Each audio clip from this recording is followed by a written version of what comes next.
A committee on democracy and good governance of the Forum of Parliaments of the International Conference on the Great Lakes region met in Juba, that is the capital of South Sudan, and they looked at the governance and democracy situation, especially within the 12 member states. And this was coupled by recommendations from a researcher from Zambia. In her research, she said she found out that many states within the Great Lakes region are still continuously grappling with the challenge of the executive interfering with the legislature that is supposed to be acting independent of the executive. And here is what I mean. While the constitutions provide for immunity, and all that, we've seen the examples of co-optation, where parliamentarians are co-opted, I don't know whether it's deliberate or not, by the executive.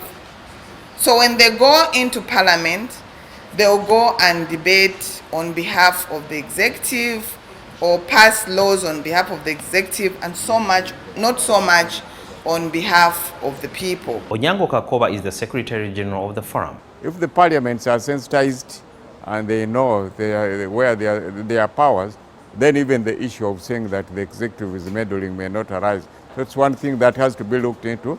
Africa is one of the most endowed continents in the world, but the major cancer that continues to eat into its resources is corruption, and this is something that happens in almost every member state within the Great Lakes region. And therefore the researchers say that it is ideal for the different member states to ensure that they come up with institutions that would fight corruption so that this can improve the state of affairs. What is lacking are not institutions to fight corruption. I'm sure in each and every country, if we examine properly, there could be an institution or institutions that are aimed at fighting corruption. But I think the most important thing is to make sure that those institutions live up to what they are supposed to be. That's number one. If each institution lived up to what they are supposed to do, then definitely the issue of corruption would be minimized. Number two, there should be coordination amongst those institutions. Besides South Sudan and Sudan that are still in transition, the other 12 member states have electoral bodies that manage electoral processes in those various states. But it was pointed out that in many states within the Great Lakes region, you find the executive is the one that appoints the electoral body officials. And therefore, it becomes very hard for them to remain independent, since the appointing authority still has an upper hand in terms of how they do their work. It might not be direct control, but somehow there are loopholes where you can actually see that it's very easy for an executive to determine how things will pan out. The different countries have different mechanisms, and I think we don't have a uniform system. As long as we don't yet have a uniform system now, I think the most important thing is to make sure that those commissions that have been put in place exercise their independence.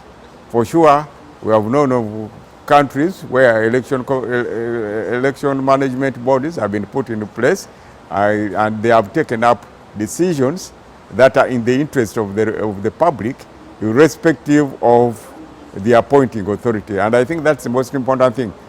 For any country to thrive, economically and socially, there has to be the rule of law.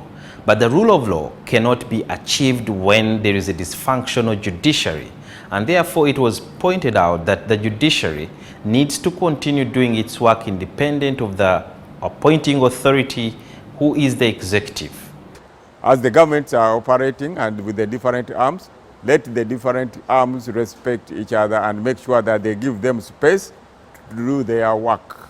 The judiciary should have independence to decide the issues on its own. It was also pointed out that some countries within the Great Lakes region do not have strong human rights bodies to ensure that they hold the responsible governments to account in case there is any human rights violation. At the same time, even those people who are advocates for the human rights, they should, while observing human rights, we should also make sure that we respect the rights of others. These recommendations have been considered by the Committee on Democracy and Good Governance, and therefore they will be presented before the plenary for adoption, which will be held next year.